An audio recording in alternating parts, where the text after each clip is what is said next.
The Dave Hooker Show. A presentation of Off the Hook Sports. Objective insight, expertise, top guests. Available on YouTube, Apple, Spotify, and the Off the Hook Sports app. Download now for free.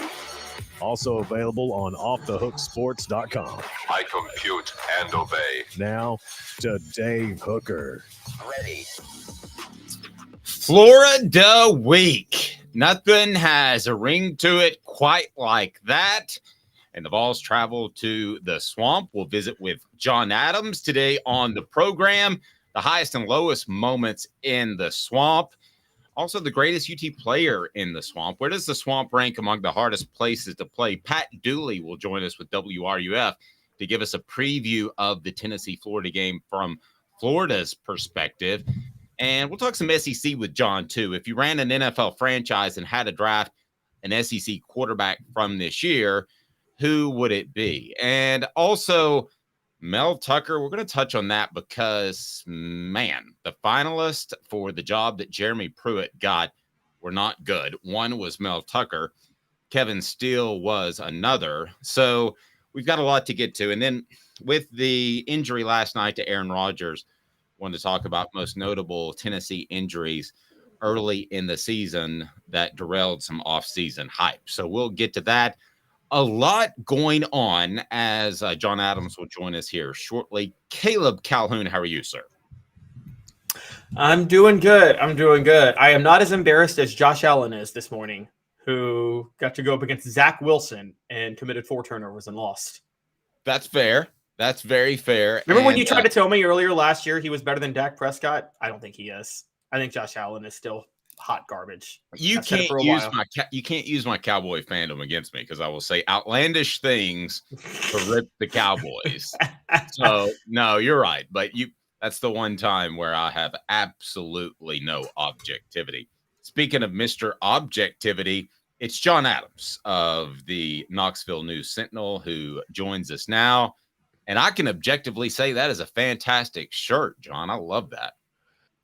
Thanks. I would appreciate that more if it was coming from someone who knew a lot about attire, wardrobe, that kind of thing. But I'll take it as a compliment. Thank you. I appreciate it. And what do you think about Caleb's outfit today before we get to some Tennessee, Florida talk?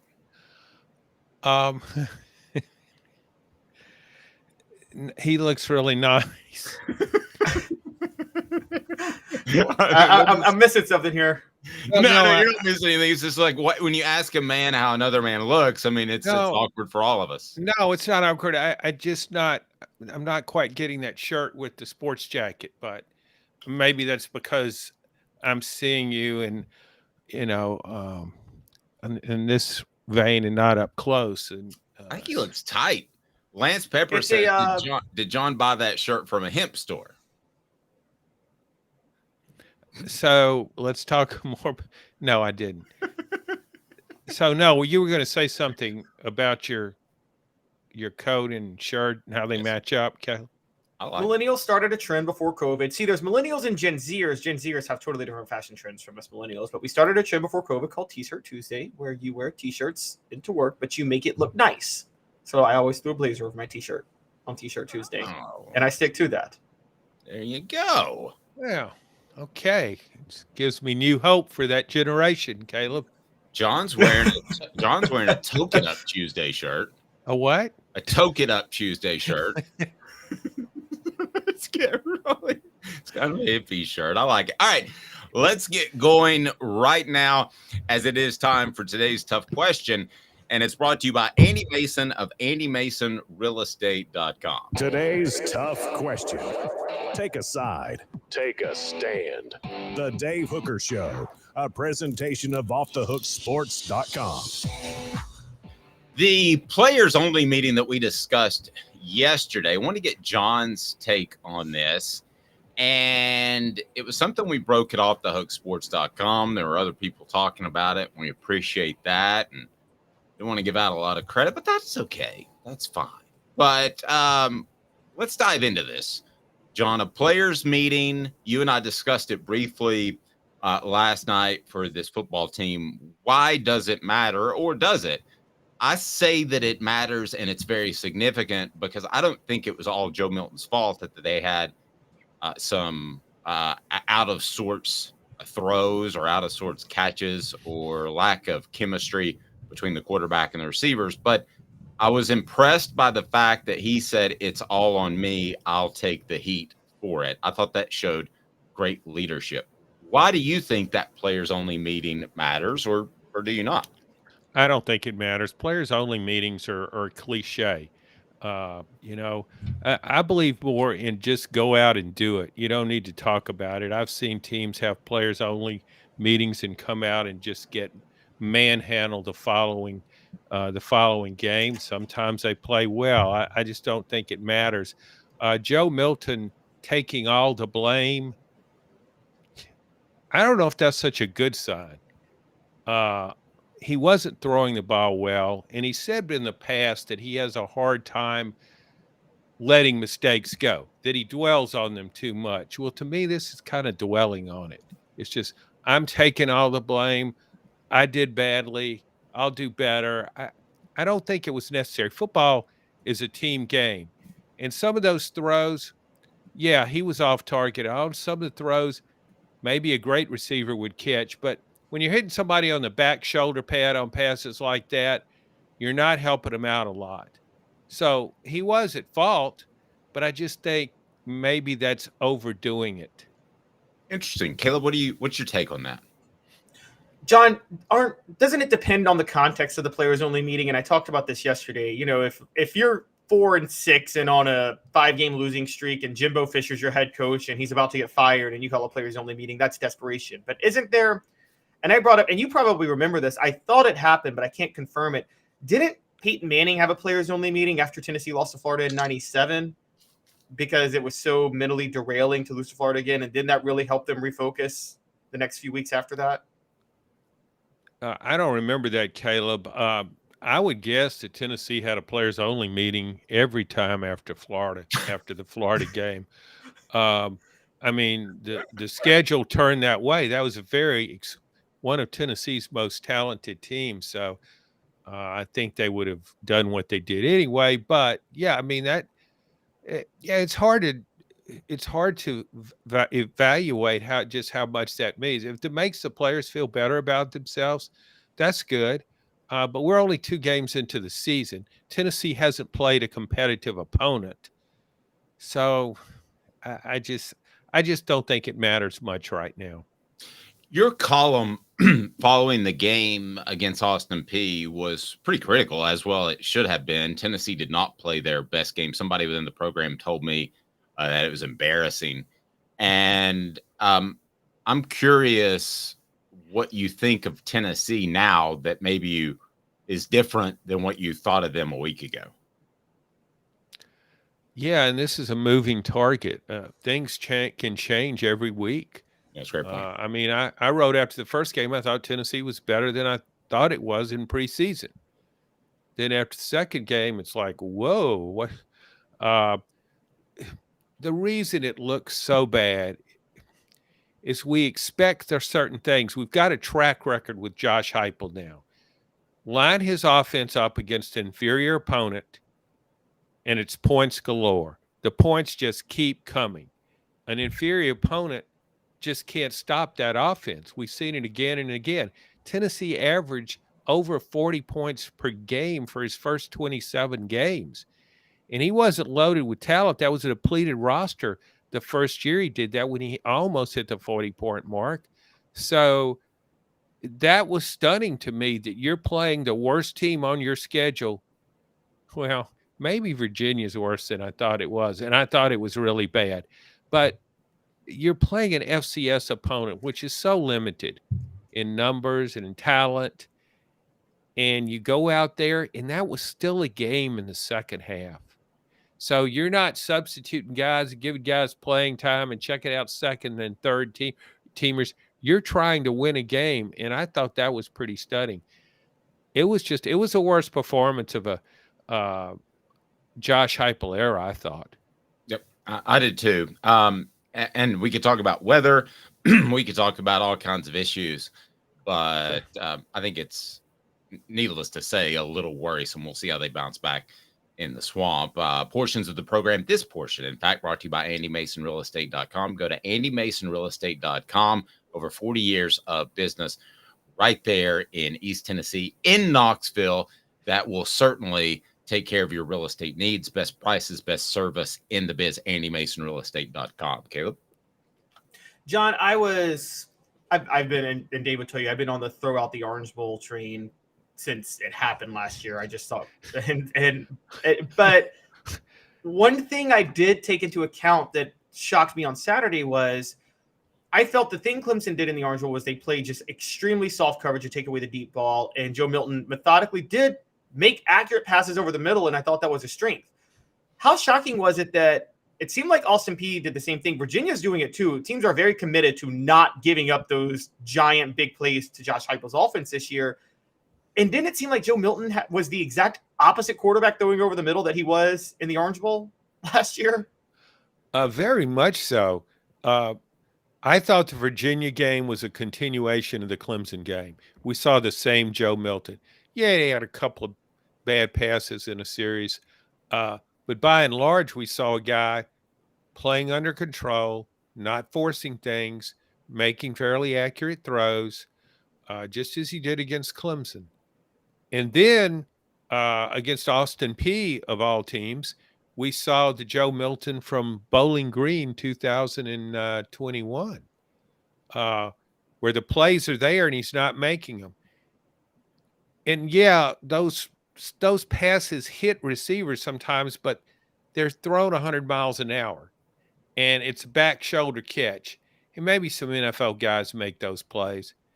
But bottom line, Tennessee had open receivers, and that's what we've come to appreciate about a Josh Heupel offense. It seems as though receivers are always open, but you got to hit them, and he didn't do that. I mean, it wasn't like he was throwing into a small window there. They were open, and he just missed them, and I think that's cause for concern.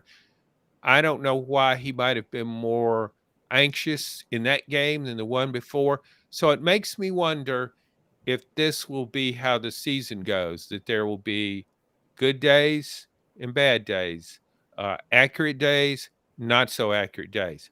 I don't know. We got to get more evidence, but I don't think after that game, I'm not as sure about Joe Milton as I was before that. And I was pretty much on his bandwagon after the Clemson game.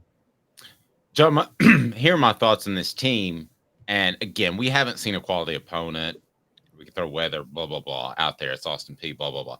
But I think here's how you're going to see this team develop is you're going to see last year was an incredible passing offense, a very good running offense, and a defense. I think the way this team is going to be successful is you're going to have an excellent running offense, still a good passing offense, and a good to maybe great defense. I think that's how you're going to see them develop, and they'll win in different ways this year. Thoughts? Well, that's a very optimistic view at this point. Maybe that will come to pass. I really like what the defense is doing. We talked about that after the first game. This did not look like last season's defense.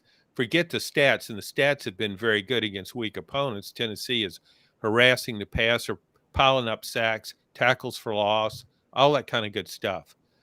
But so the defense is better. I mean, you don't even need to see the stats. It's just faster, stronger, and I think it has more depth. So that's a good thing.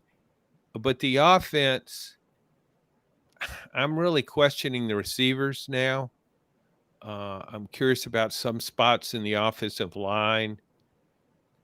Tennessee's success under Heupel has been predicated on 45-point games. You better come in when you're playing his team. You better plan on scoring a whole bunch of points. Now, maybe, as you're pointing out, maybe things shift.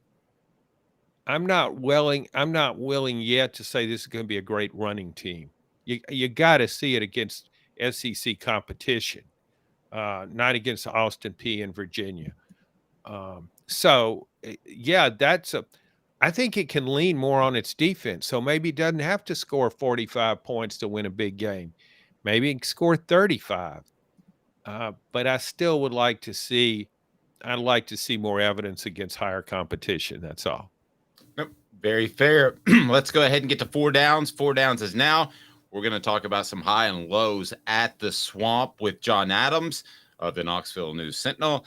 I'm Dave Hooker. 4 downs brought to you by Zen Sports. Zen Sports, tell you more about them here momentarily. 4 downs right now. 4 downs. 4 questions. 4 answers. The Dave Hooker Show. 4 downs. A presentation of offthehooksports.com.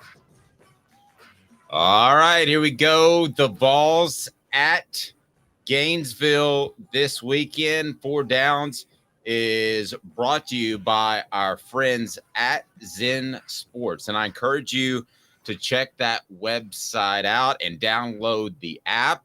That would be the most appropriate thing, as, again, Zen Sports is the new sports book in Tennessee, revolutionizing the way you earn sports betting rewards. That means no more deposit bonuses that turn into deposit nightmares. On Zen Sports, what you see is what you get with their cash rewards program. You get a lot of cash. For a welcome bonus, earn an unlimited 5% cash back on your betting volume for the first 15 days.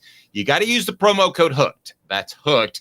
Unlimited 5% cash back. Keep betting, keep earning with up to 3% cash back on your betting volume every month after that. And refer friends to earn a percentage of their betting volume as cash rewards too. Zen Sports is bringing the cash back to Tennessee. So if you bet big on sports, you want to be betting on Zen Sports. Zen Sports betting just got better. And also gambling problem, call 1-800-889-9789. Must be 21 and over and in Tennessee to bet. So Cooper Mays will tell us the down, as he always does, and we appreciate that because you know as well as I do, John, that the center calls out down and distance pretty often, right?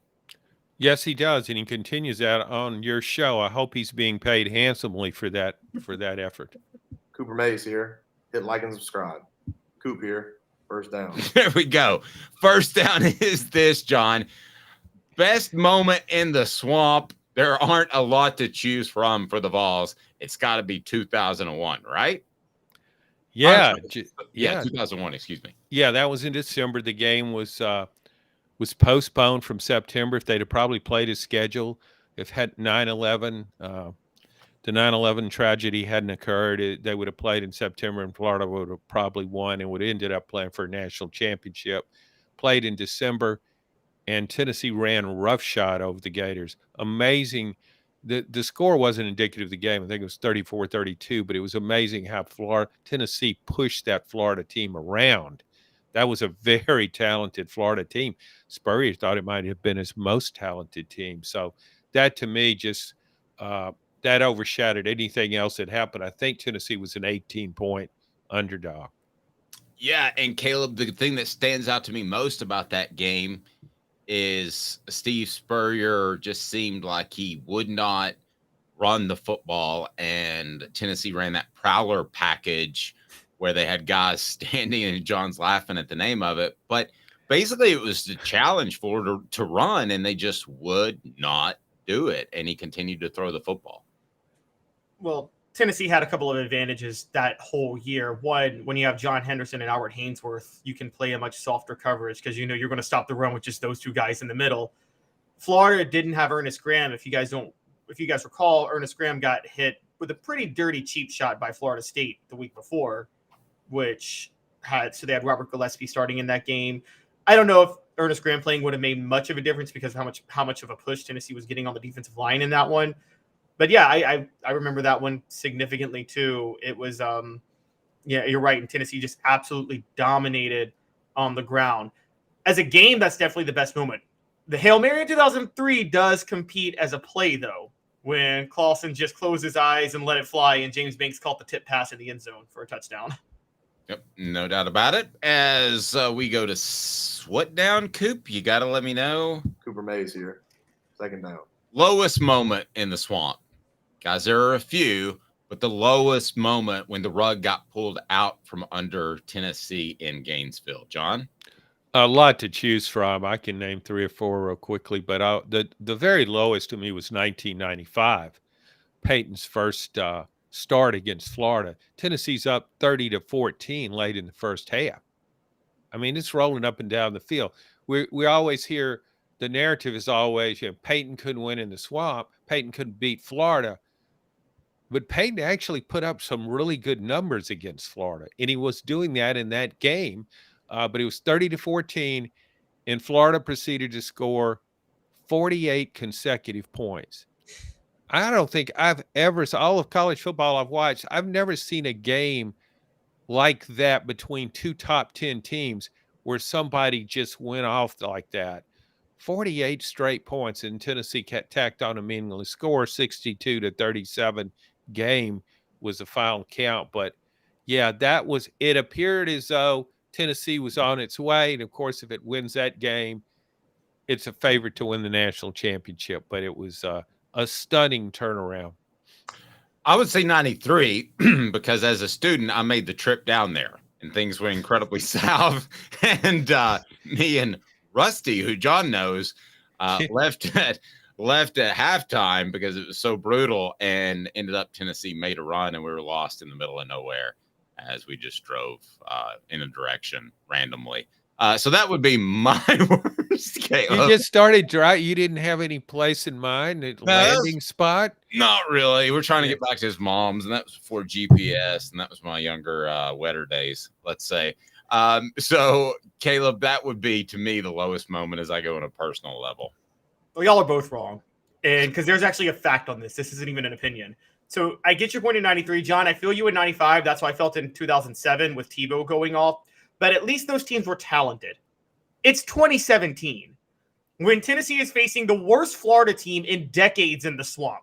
And they're in the top 25. And only Butch Jones could be incompetent enough to lose that game. Florida wins off a Hail Mary. And Butch Jones says in the press conference, well, we don't have a dime package. And that's why they beat us over the top. Whoops, slipped up on that dime package. I mean, how do you not just put an extra defensive back out there and pretend? It was the that game was 17, you said? I'm thinking 2017. Okay, I'm thinking about the 15 game there in the Swamp. Also incompetent Butch. When he went full Butch on that one, and they scored, and all he had everything got to go for 2 points here, and he didn't. He just kicked the extra point. That was after Jalen Hurd scored a touchdown. I think he was planning on kicking a field goal, and he was shocked when Jalen Hurd ran into the end zone. Exactly what happened. And so after the game, he defended that by saying, well, we have a book, and that's what you go by.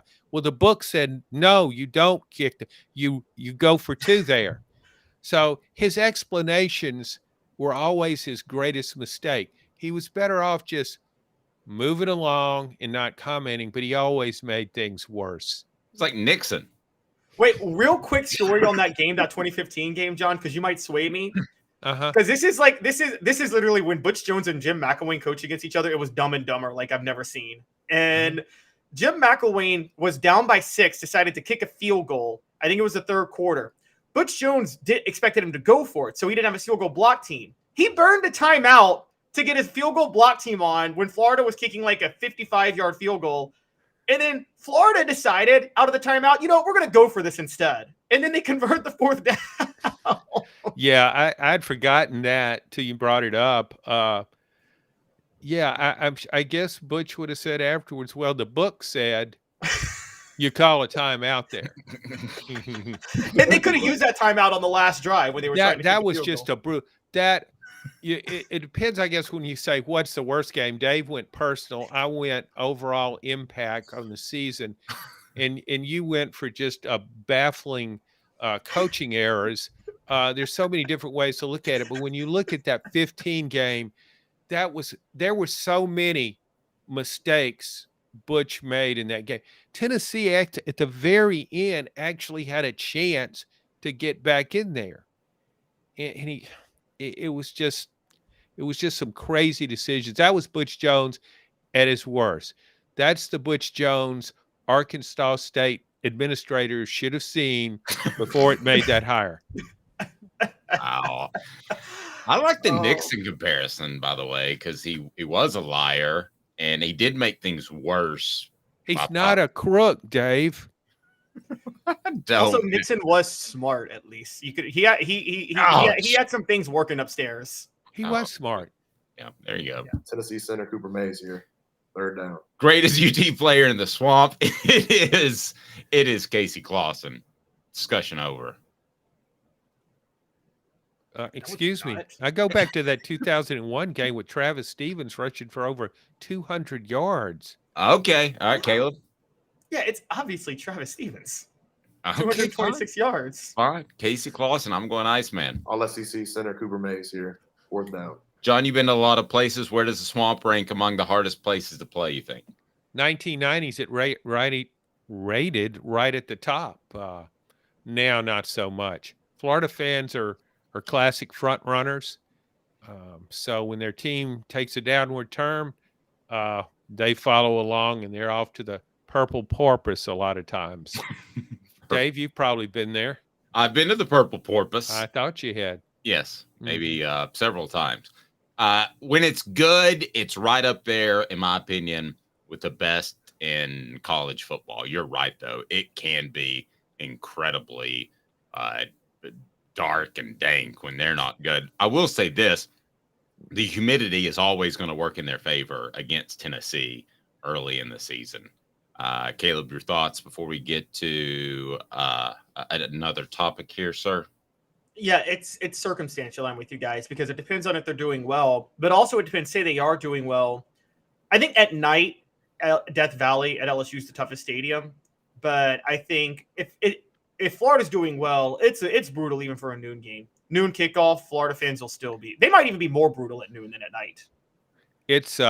It's pretty hot in Tiger Stadium. Humidity's pretty high. It's been running in the hundreds. I don't know what it'll be in September, but I think LSU is probably one of the toughest places to play now. You couldn't tell it by Tennessee last year, but there are a lot of venues in the SEC that are really hard places. Tennessee, I think Neyland Stadium, when it's on the top of its game, it's as rough on opponents as anybody, i.e. the Alabama game last year.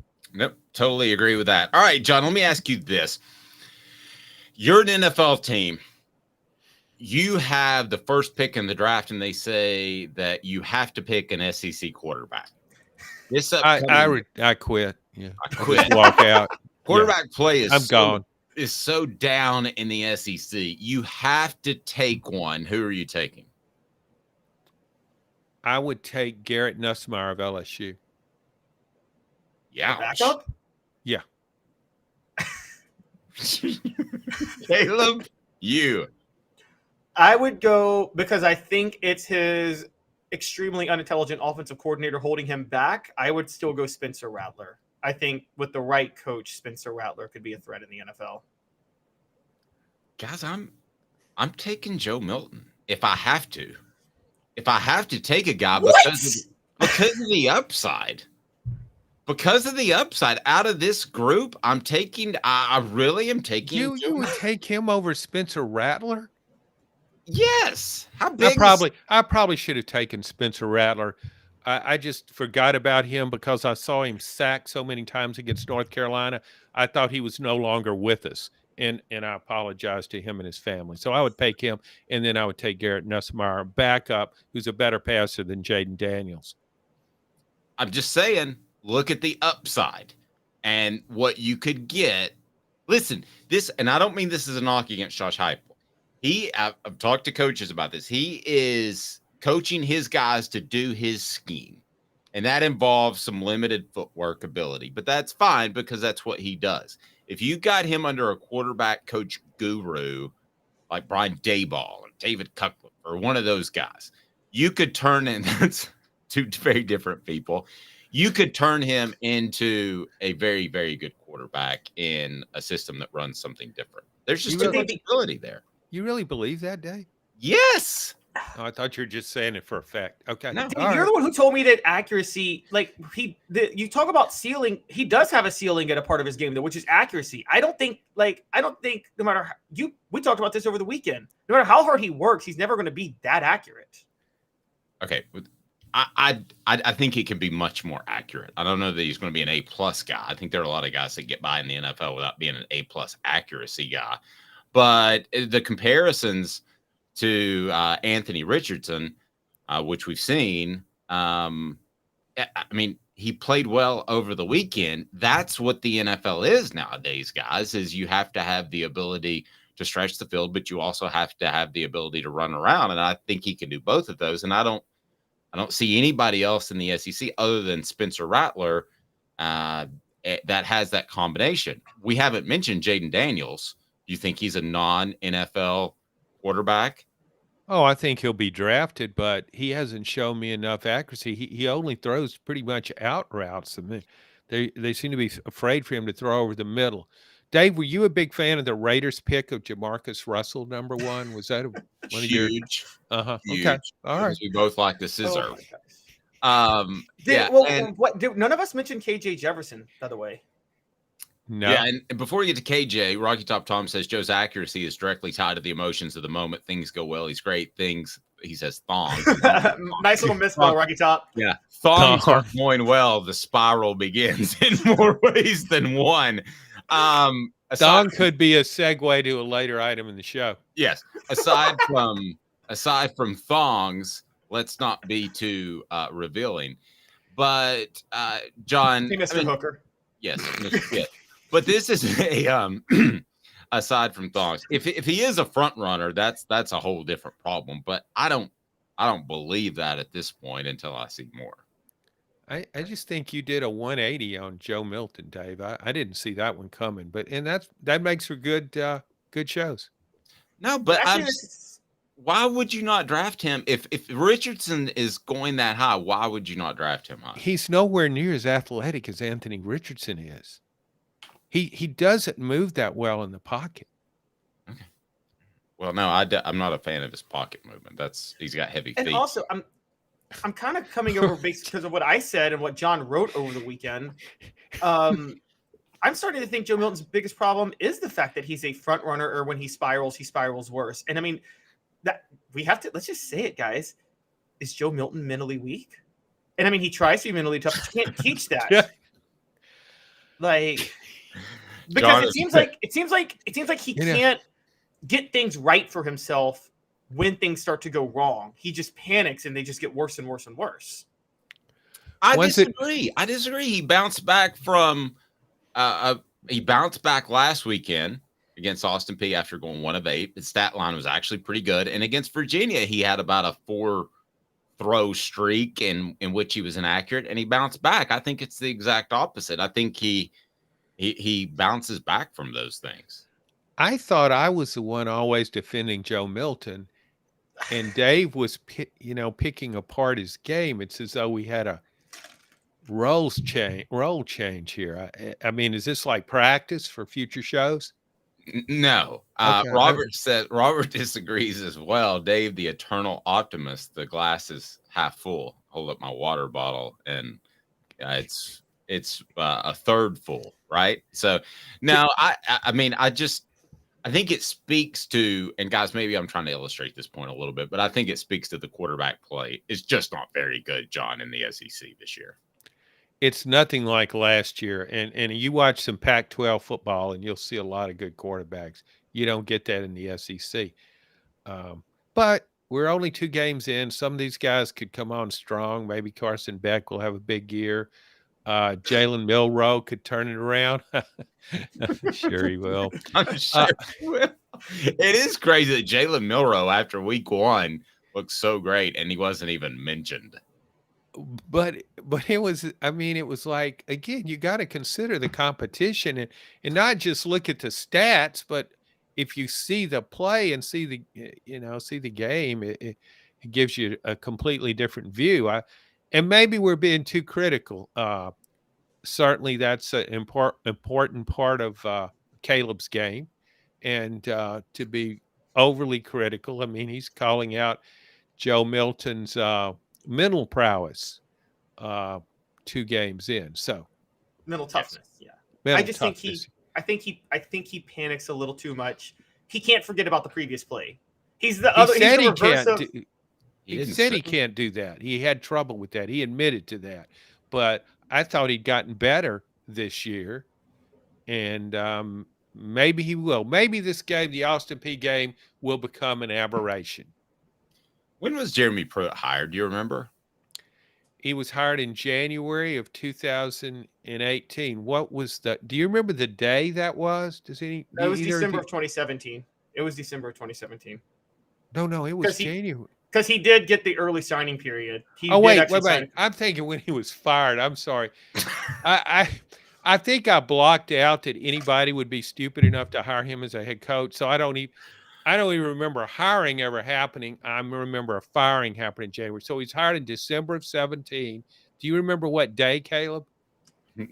I want to say that part doesn't matter. Could it have been a Black Friday or a Black Monday? No, Fulmer orchestrated the coup to take over on a Black Friday.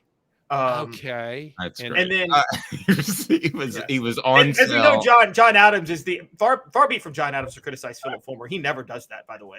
No.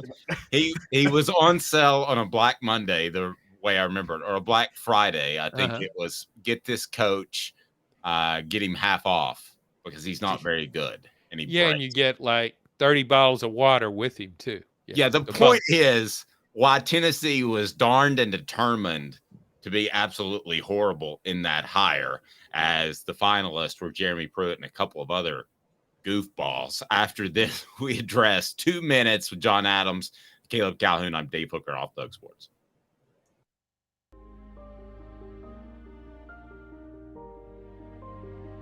Our family has been creating one-of-a-kind pieces of jewelry in West Knoxville since 1986. Each piece is a combination of unique processes that bring your idea to life. Every day in our shop, a truly special item with a story all its own is being manufactured in our facility, bringing the history and family sentiment into a whole new generation of life. We're grateful that you chose us to be Knoxville's best jeweler, a title that we value and respect. Because to me, being a jeweler and owning a jewelry store are not the same thing. I'm Rick Terry. I'm a jeweler, and we want to be your jeweler. Kingston Pike and Campbell Station Road in the heart of Farragut, and downtown on Gay Street right next to the Tennessee Theater. Hi, Mike Davis here with City Heating and Air, reminding you to always dare to compare. Our team provides quality local heating and air service, installation, and maintenance across East Tennessee. We use only the best equipment like American Standard heating and air conditioning for your residential, new construction, or commercial needs. Honesty, dependability, and customer satisfaction have been the cornerstones of our business since 1961. City Heat and Air. Dare to compare. These mountains hold and defend a spirit far better than moonshine. A drink that holds flavor, that becomes necessity. A hard cider made and relished by folk who are as hearty as they are legend. A refreshment that can only be found in one place, with a taste that makes you say, give me 3 bottles of the good stuff. Tennessee Cider Company, where necessity can be found. You're listening to The Dave Hooker Show, a presentation of offthehooksports.com. The internet is full of pictures of each and every one of you. Available on YouTube, Apple, Spotify, and the Off the Hook Sports app. Download now for free. Is there nothing you people can't do? Also available on offthehooksports.com. Do me a favor, hit that like and subscribe button if you haven't to this point. We certainly appreciate that. Turn the notifications on because we'll have great things dropping from the Celebrate 98 series. We're looking forward to visiting with Philip Fulmer, and that should be fantastic. And also, we got a T sighting, maybe T Martin, coming up before the end of the week. So a lot of things going on. The Ball Report with Jacob Warren, the Ball Report with Cooper Mays. So we enjoyed that. John Adams, nice enough to join us on a Tuesday. Jimmy Holmes will join us tomorrow. So we've got a lot going on. So much that I just dropped my stuff. So there we go. I've got my notes now. And let's get to this, John. And I wanted to get your take on this because we go back to the Jeremy Pruitt hire, and it could have actually been worse than Jeremy Pruitt because we've got the Mel Tucker harassment story that I don't want to really dive deep into, but basically he is admitted to doing all this stuff, and the sexual assault is just ugly, and but he says it's consensual. I have my questions about that. What was consensual? I don't know. Phone sex. Let's just call it. It was phone sex, basically. Phone sex, yes. And he says that the. I'm situation kidding. was I consensual. knew what it was. I thought the thong reference earlier was foreshadowing for what we were going to get into. That was We're not talking about Lane Kiffin, guys. But how much worse, guys, could it have been than Jeremy Pruitt? Because Tucker, a couple people did come after him at Michigan State. Kevin Steele was the other finalist, by the way, but Pruitt got the job. But Tucker, some people came after him, so they had to give him this monster contract, and now they're probably going to get out of it with the sexual assault or inappropriate contact or whatever you want to call it. It was harassment. Harassment, not assault. Harassment. No contact was made. Yes, harassment. So, John, how much worse could it have been if Tennessee's going through this now? Well, it's hard. I mean, for the Jeremy Pruitt era to have been worse, I think there would have had to have been a death involved. Somebody would needed to have died for it to be any worse. But you look back at those coaching hours, Kevin Steele's ramrodding that Alabama defense. We saw it Saturday. You might remember Kevin's Clemson defense once gave up about 700 points in a bowl game to West Virginia. Yeah, and so that was an elite trio. So I guess your dream staff or nightmare staff could be Mel Tucker's your head guy, Kevin Steele, defensive coordinator, and Jeremy Pruitt, I guess linebackers coach, secondary maybe. He's the director of compliance, guys. Yes, his babysitter would have had that job. Yes, who's your offensive coordinator in that staff? You wouldn't have had an offensive coordinator. You'd have been all about defense. You don't need an offensive coordinator. They would have been so good defensively, nobody would have ever scored. Fair. You look at that trio of coaches: Steele, Tucker, Pruitt. Why did things get so bad at that point? Where that's your trio of finalists. Well, by the way, Lance says Pruitt's in charge of catering, so it'll be Chick-fil-A.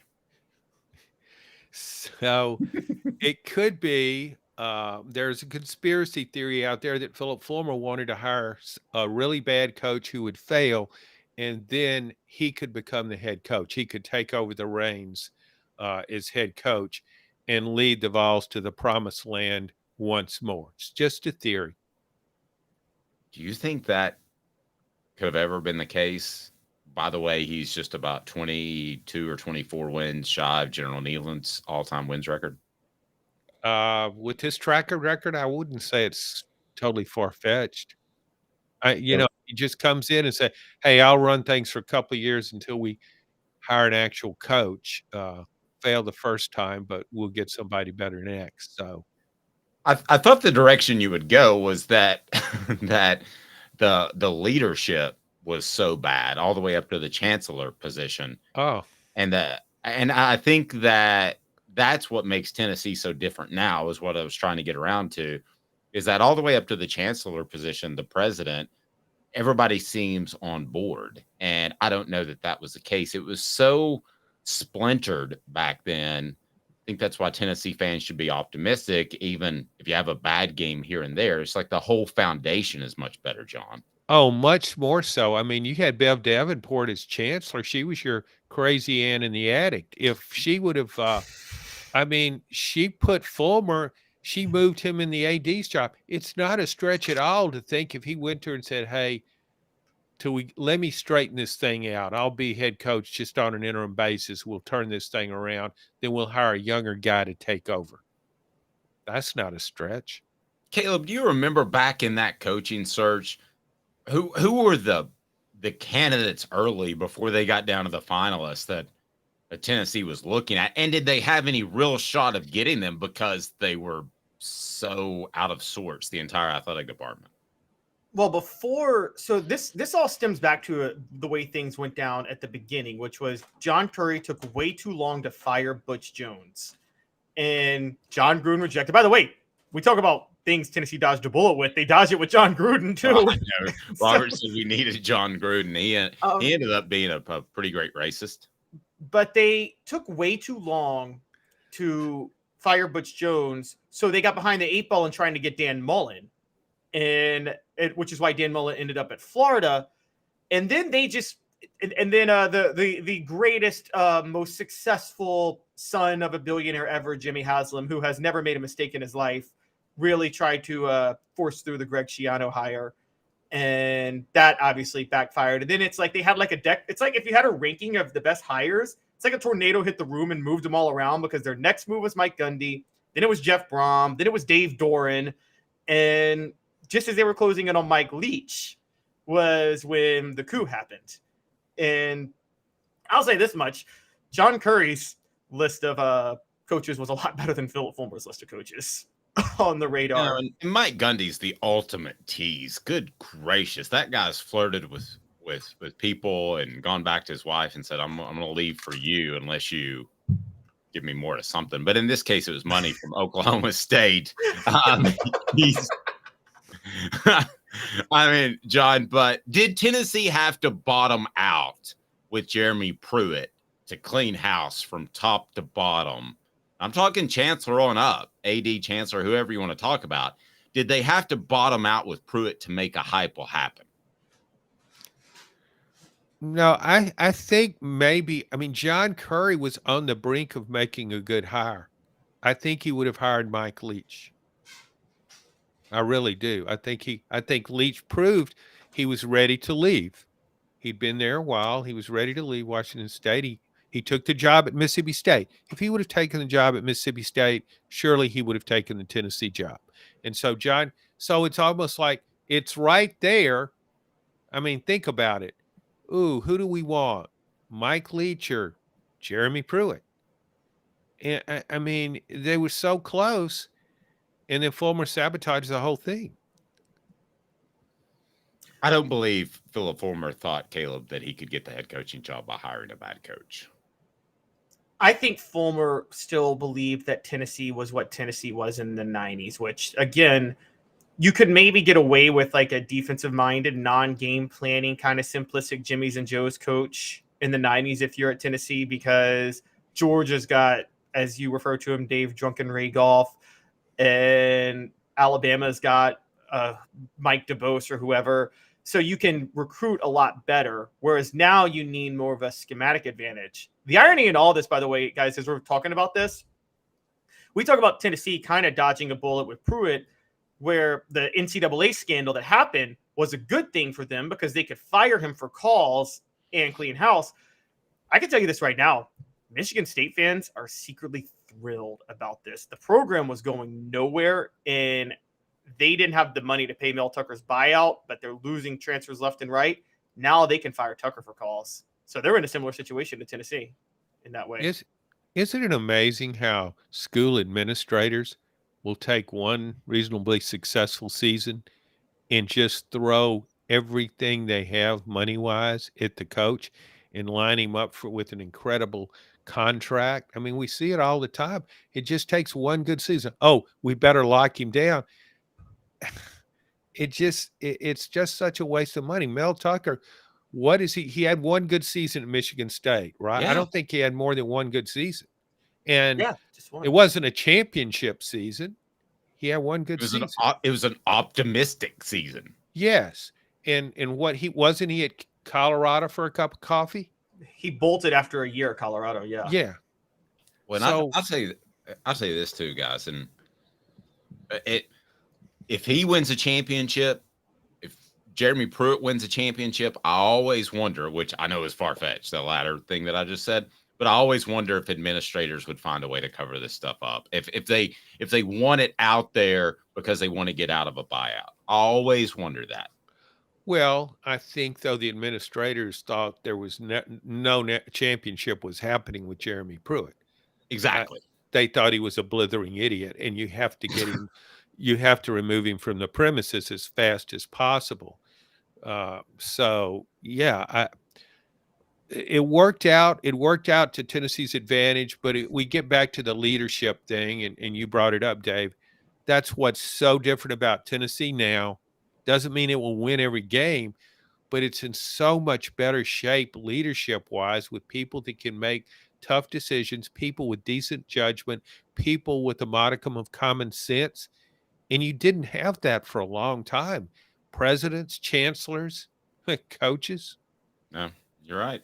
John's appearance brought to you in part by where he got the shirt, the Hemp House, the premier hemp dispensary with a wide variety, great selection, and strict standards to ensure you only receive the best in CBD or Delta products. Go to Hemp House Chat with 2Ts.com, hemphousechat.com, soon to have the Big Orange Crunch developed just for Off the Hook Sports.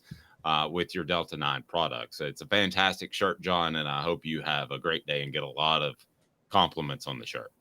Yeah, I'm sure I will, Dave. Thanks for plugging it. Thank you, John. I appreciate that. Have a great day, sir. See you guys. John Adam. Have a good one, John. How dare he gets on you in your cool Miami Vice look, whereas he's wearing that shirt.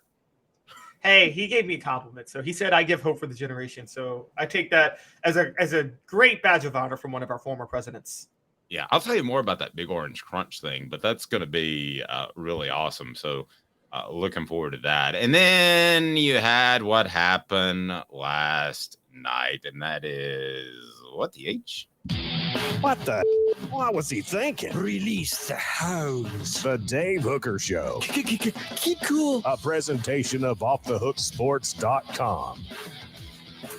Some of the most disappointing early season injuries for the Vols as Aaron Rodgers got knocked out of the game early.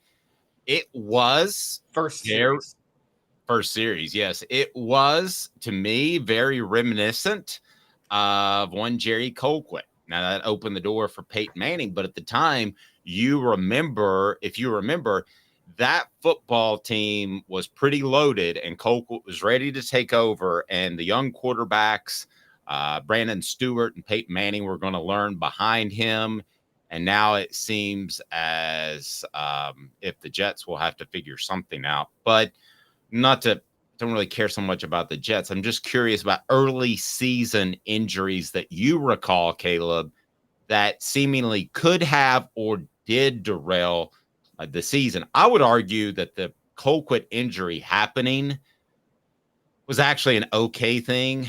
I know they could have fought for a red shirt. This is probably a little bit before your time, and they chose not to, a medical red shirt. And I know that he probably wasn't real happy about that, but it opened the door for Peyton Manning to get early experience and be a really good quarterback. So I would argue that actually, no offense to Jerry Colquitt, but that was actually probably a good thing for Tennessee's program. Am I crazy?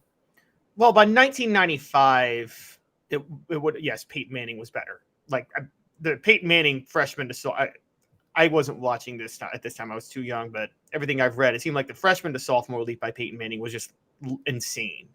And so I'm with you on that. But remember, Peyton Manning's plan was to redshirt with Brandon Stewart. They were going to redshirt together, and Todd Helton was there mainly just because Tennessee needed a backup to Jerry Colquitt.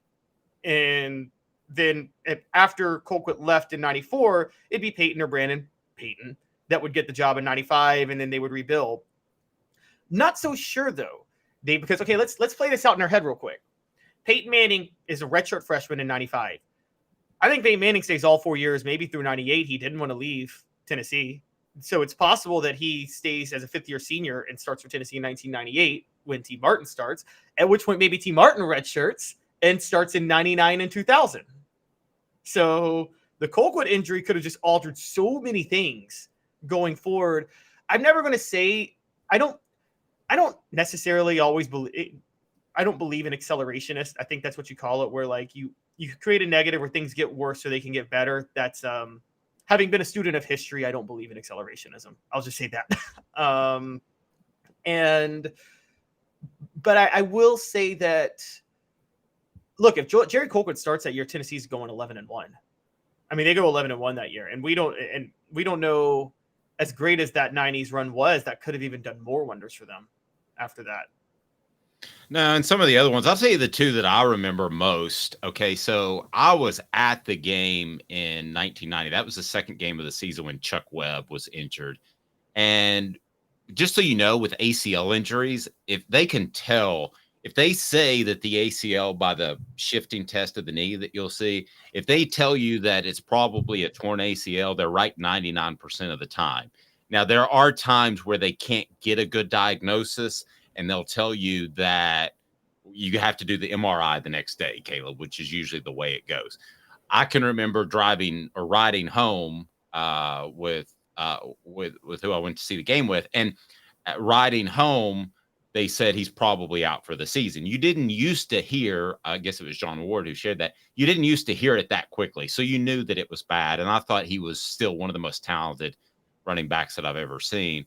The other one that I remember distinctly is Jamal Lewis in 1998. But what did that do? That opened up the door for the Travises. Tennessee would have been better with Jamal Lewis. I'm not implying that he made them better somehow by being hurt. But I remember those two very distinctly. And you brought up one that had kind of slipped my mind a little bit back in 2002. Yes, Kevin Burnett got hurt in the opener against Wyoming, and that really started a slew of injuries that just wrecked Tennessee for the year. That 2002 was probably the biggest mulligan that Philip Fulmer ever deserved, because I don't think I've ever seen a team get hit with the injury bug the way that did. And Kevin Burnett wasn't, as you knew, I remember because Kevin Simon then stepped in for Kevin Burnett, and Kevin Simon got hurt after that. Yep. And I don't know who had more hype. I believe Kevin Burnett had more hype than Kevin Simon. Fully healthy, I think Burnett was still the better player.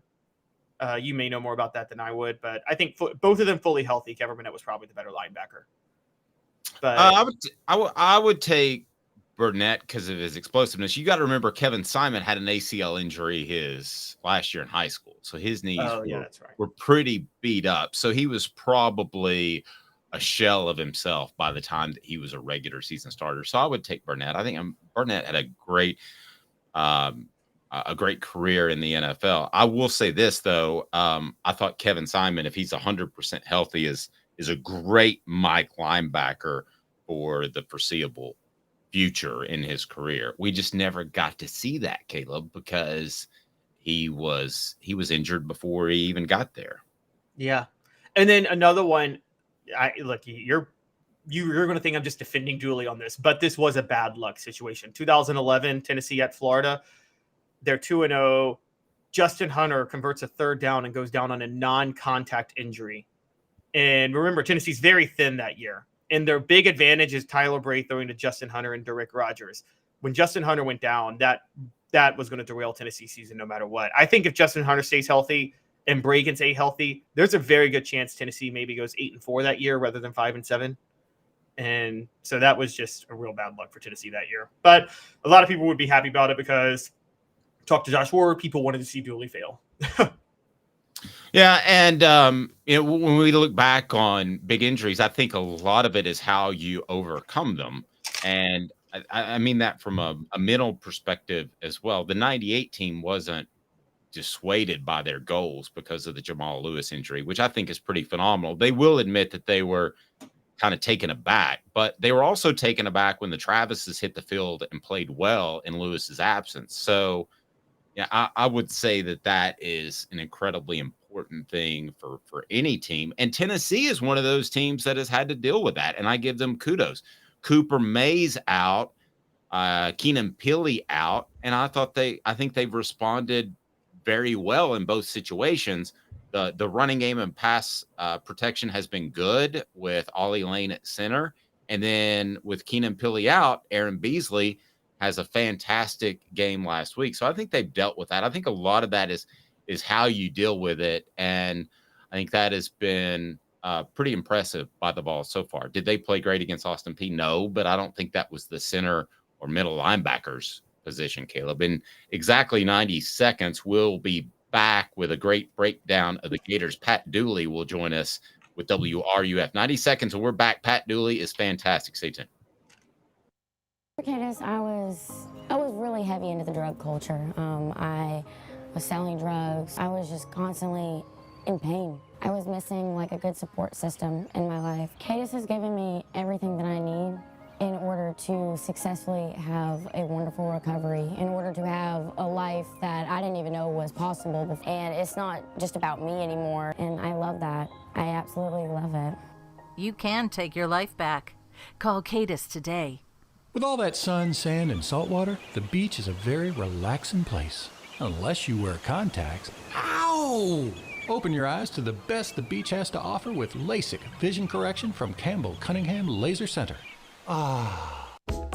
Sports Treasures in North Knoxville is one of the South's largest sports cards and memorabilia dealers, featuring over 10 million sports cards from vintage to modern. Sports Treasures carries a full line of hobby boxes, singles, autographed memorabilia, Tennessee Vol collectibles, fan cave decorations, and so much more. See a museum full of collectibles at Sports Treasures, 4819 North Broadway in Fountain City, and Sports Treasures on Facebook. Sports Treasures, where the real sports fan goes to shop. A college football tradition like no other. Yes, sirree, boys and girls. Or a guy that just won't leave. Wow, that is sad. The Dave Hooker Show, YouTube, Apple, Spotify, and the free Off the Hook Sports app. A presentation of Off the Hook Sports. Back to Dave Hooker.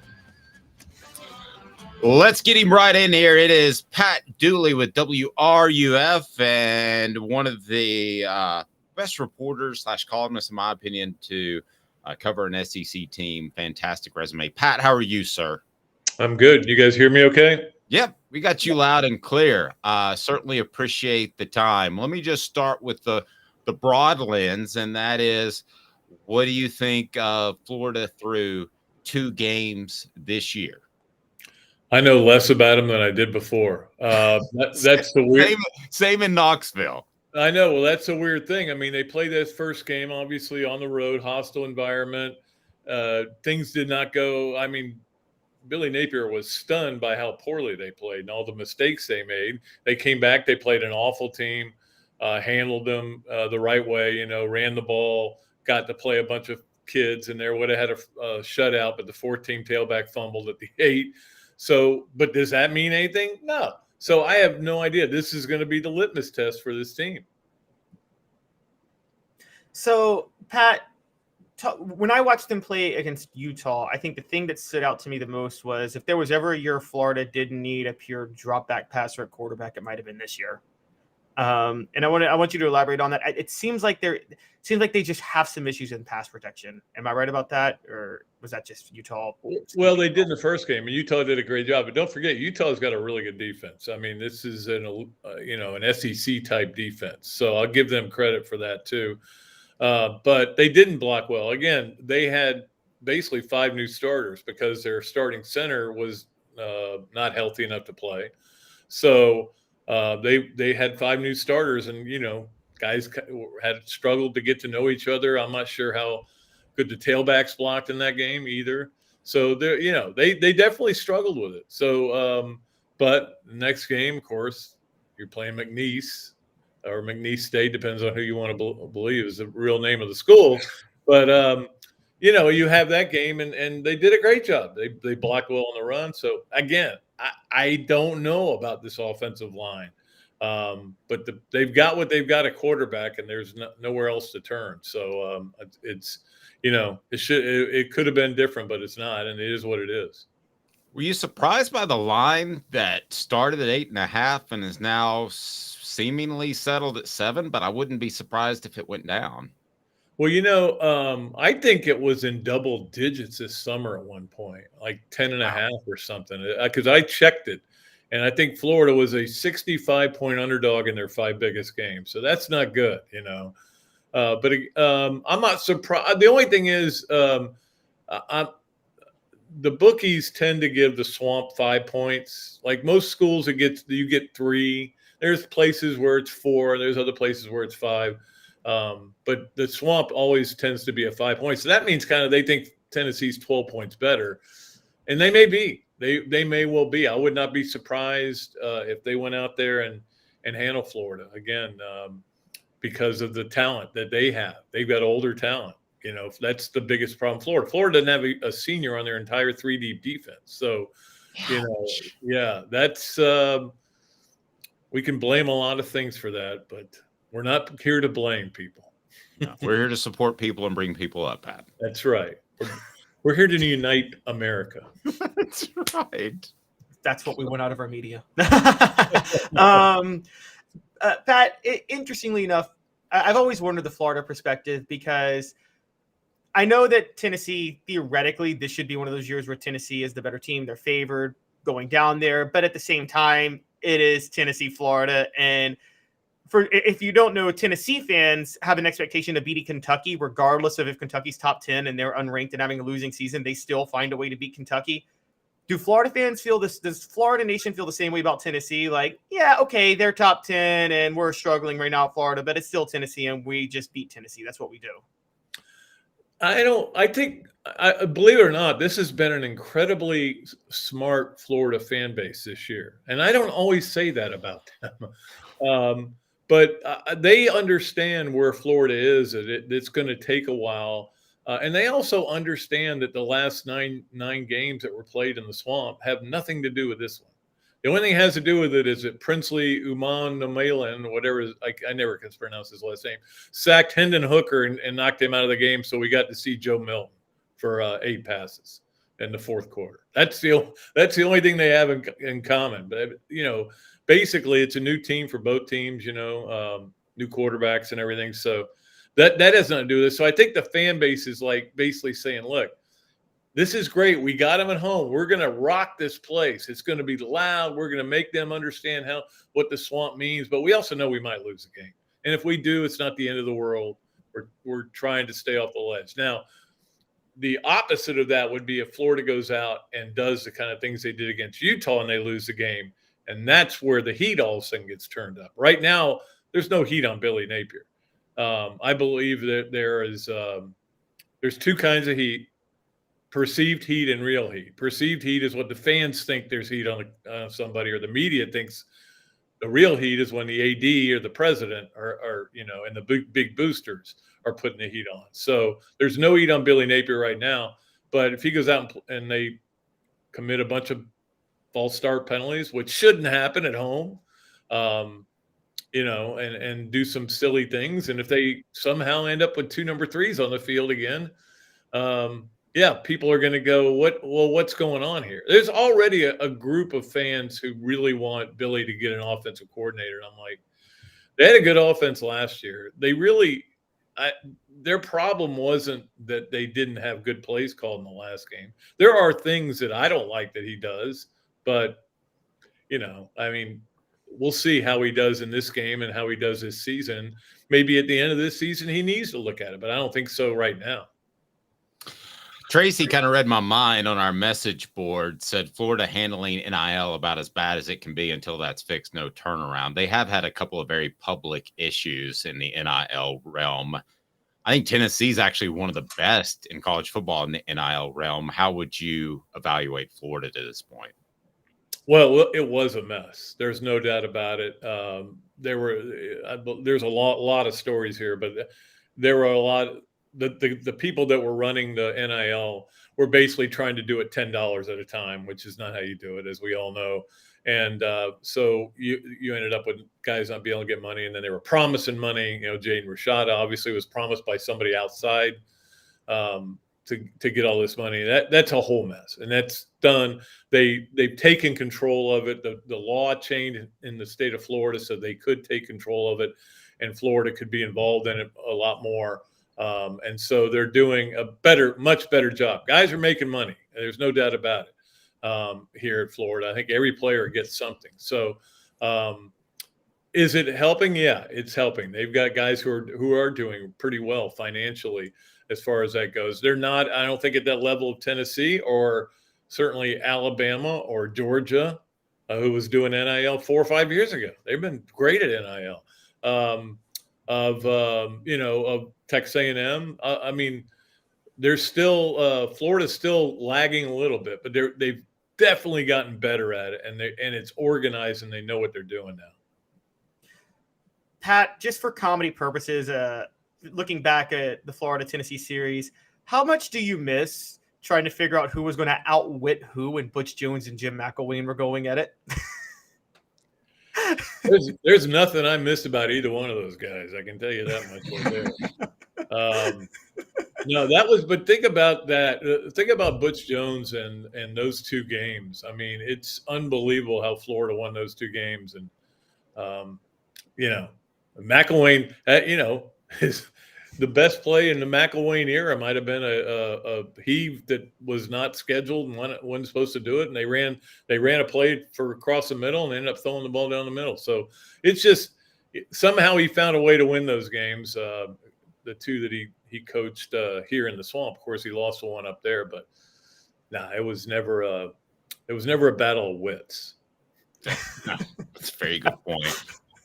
You had a player on our message board. I know Jadarius Perkins entered the transfer portal during the season, and maybe some others as referenced on our message board that I haven't heard about. Is that a red flag, or is that just roster change under Billy Napier? One of the guys who got in the portal, I didn't even know was on the team. So that tells you something right there. But Perkins wasn't going to play. I mean, they didn't run off guys, but they basically let them know, here's what you're going to have to do if you want to play. And a lot of guys said, no, I don't want to do that. I don't want to get up at 6 a.m. A couple of linemen left that just didn't feel like doing that. They didn't feel like putting that work in. And I'm not saying that that's the right way to do it, but certainly this is Billy Napier's plan. And so they left, but to leave during the season means you didn't get to play in the first game. So you're gone, that's the world we live in today, where guys are, if you don't play, you're taking your ball and you're going somewhere else. And maybe you do, and maybe you don't. Maybe you get in somewhere, or maybe you end up playing, in front of 5,000 people. So, it's not a look. They're putting the hammer down on these guys, and they had a rough week of practice last week, even though it was just McNeese because they had played so poorly. But they're going to get the guys in there that they want that'll do the things the way they want to do them. And whether that works or not, I don't know. I know that it works. It worked in Alabama. It works in Georgia. But the bottom line is that there's no guarantee it's going to work here. You just got to wait and see how it goes. But obviously they're 15 games into this experiment.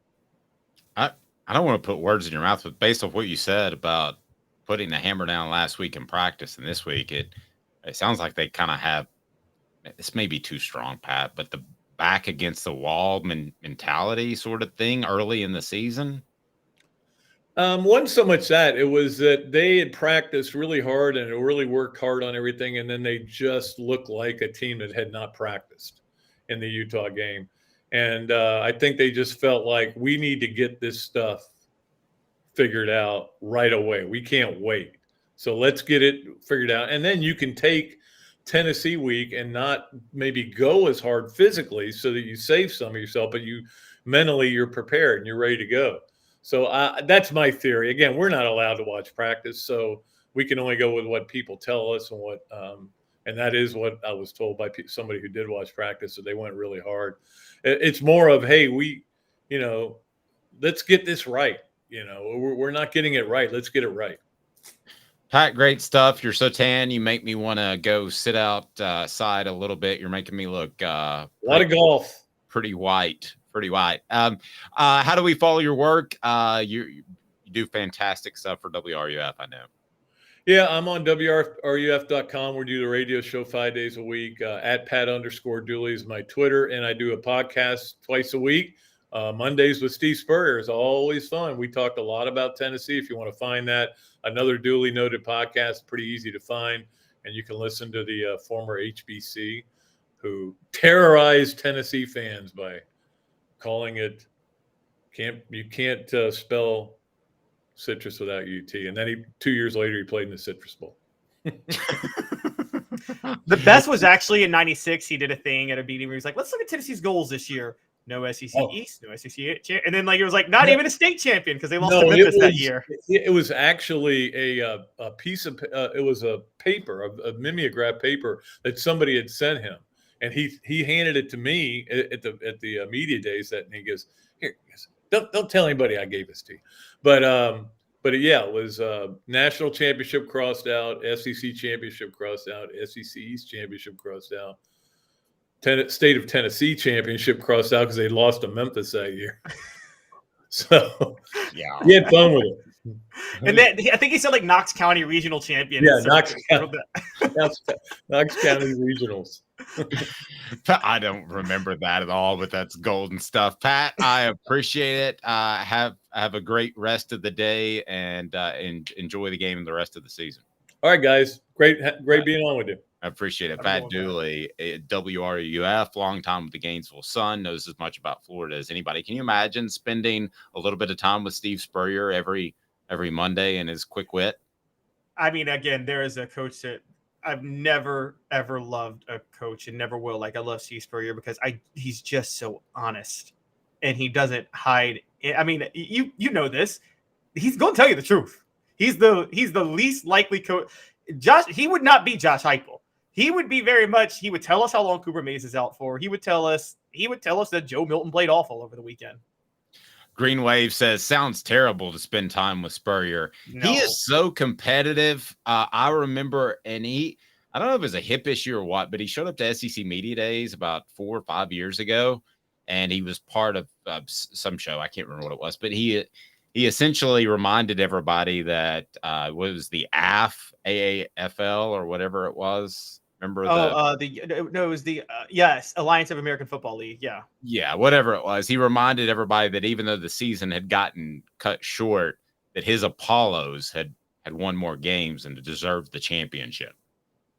That's what he worked it into the conversation. It was like, what do you think of the SEC this year? And I was like, just want to remind everybody that our Apollos, we won more games than anybody else. So technically, we should get the trophy. Just to remind you. When God forbid, when Lee Corso is no longer able to do College Game Day anymore, come on, Steve Spurrier on College Game Day every week. Just how great would he be? He would absolutely not want to do that, but he would be great. I think that's Pat McAfee's job. He's Caleb Calhoun. I'm Dave Hooker, Off the Hook Sports, each and every weekday at 10 a.m. Eastern Time. Like, subscribe, notifications on, because big things coming down the pike on a daily basis. He's Caleb Calhoun. I'm Dave Hooker, Off